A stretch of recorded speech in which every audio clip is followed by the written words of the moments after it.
ওরে ভাই, নিউজিল্যান্ডের বিপক্ষে দুর্দান্ত একটা জয়ের মাধ্যমে টি-20 সিরিজ শুরু করলো বাংলাদেশ। মানে নিউজিল্যান্ড ক্রিকেট দল আজকে বাংলাদেশকে 183 রানের টার্গেট দিয়েও জিততে পারে নাই। ভাইরে ভাই, অবিশ্বাস্য একটা ব্যাপার। সত্যি কথা বলতে, নিউজিল্যান্ড যখন প্রথমে ব্যাটিং করে 183 রান করে, আমি ভাবছিলাম আজকে হয়তো বা আমরা হেরে যেতে পারি। এবং বাংলাদেশের যেই শুরু, প্রথম 10 ওভারের কথা যদি আমরা বলি, যেখানে সম্ভবত তারা 77 রান করেছিল 2 উইকেটে, মানে এই ইনিংসটার পরে কিন্তু আমি ভাবছিলাম যে আজকে হয়তো বা আমরা হারতেছি। কিন্তু ভাই, লাস্টের দিকে তৌহিদ হৃদয়, শামীম পাটোয়ারি যেই খেলা দেখাইছে, ওরে ভাই জাস্ট আগুন লাগাই দিছে। চিন্তা করে দেখেন, নিউজিল্যান্ড ক্রিকেট দল টি-20তে 183 রানের টার্গেট দেওয়া, মানে বাংলাদেশকে সেটা মানে চারটিখানি কথা না। এবং সেই রানটা 2 ওভার হাতে থাকতেই আসলে মানে বাংলাদেশ টপকাই গেছে এবং এই সিরিজের প্রথম ম্যাচটা বাংলাদেশ জিততে গেছে। ওরে ভাই, কি বলবো, নিউজিল্যান্ড কিন্তু দুর্দান্ত ক্রিকেট খেলছে, সেটা কিন্তু মানে কি বলবো, আপনারা চিন্তা করে দেখেন, 182 রান করছে বাংলাদেশের বিপক্ষে, তার মানে তারা কতটুকু রান করছে। তো যেখানে আসলে নিউজিল্যান্ডের পক্ষে কিন্তু দুইজন ব্যাটসম্যান মানে 51 করে রান করছে, হাফ সেঞ্চুরি করছে, যার মধ্যে কাটনে ক্লার্ক ও ড্যান ক্লেবার, এই দুজন ক্রিকেটার কিন্তু আপনার 50 করছে। এই দুজনের 50তেই কিন্তু আজকে 182 রান করে 183 রানের টার্গেট দিতে পারছে বাংলাদেশকে।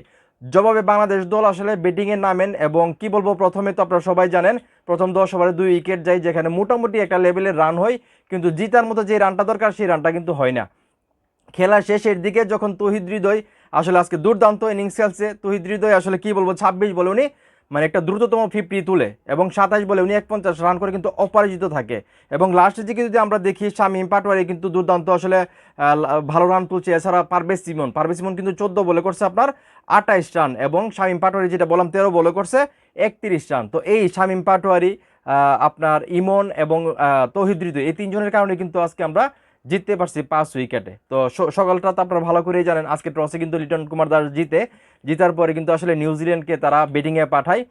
ব্যাটিংয়ে পাঠানোর পর যখন নিউজিল্যান্ড ভালো একটা ইনিংস দাঁড়ায় 182 রানের, তখন কিন্তু আমি আসলে লিটন কুমার দাসের উপর একটু খেয়ে পেয়েছিলাম, সত্যি কথা বলতে, যে আমরা ব্যাটিং পাইছি, ব্যাটিংটাই নিয়ে নিতাম, আমরা কেন ফিল্ডিং নিলাম। তো তার আমার যে প্রেডিকশন বা আমার যেই আমি কি বলবো, মানে আমার চাওয়াটা কিন্তু ভুল প্রমাণিত করলো লিটন কুমার দাস। মানে লিটন কুমার দাস ক্যাপ্টেন হিসেবে আজকে যথেষ্ট পরিমাণ ভালো ক্যাপ্টেন্সি করছে, সেটা বলতে হবে।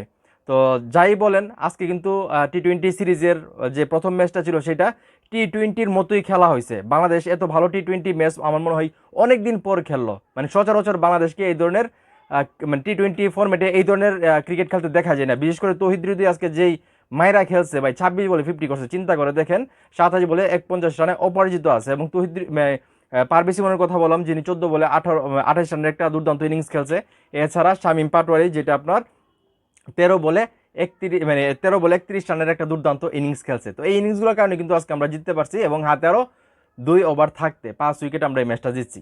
তো যাই হোক, টি-20 সিরিজের শুরুটা আসলে ভালোই হয়েছে।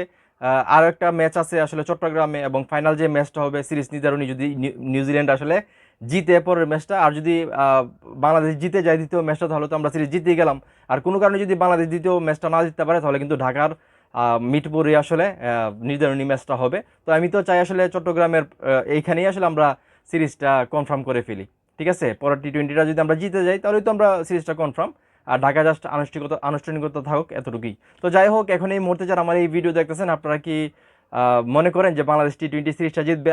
আমি কিন্তু ধরে নিয়েছি যে বাংলাদেশ অবশ্যই ইনশাল্লাহ জিতবে। তো আপনাদের কি চিন্তা ভাবনা, সেটা অবশ্যই কমেন্ট করে জানাবেন। ভিডিওটা ভালো লাগলে অবশ্যই শেয়ার করবেন।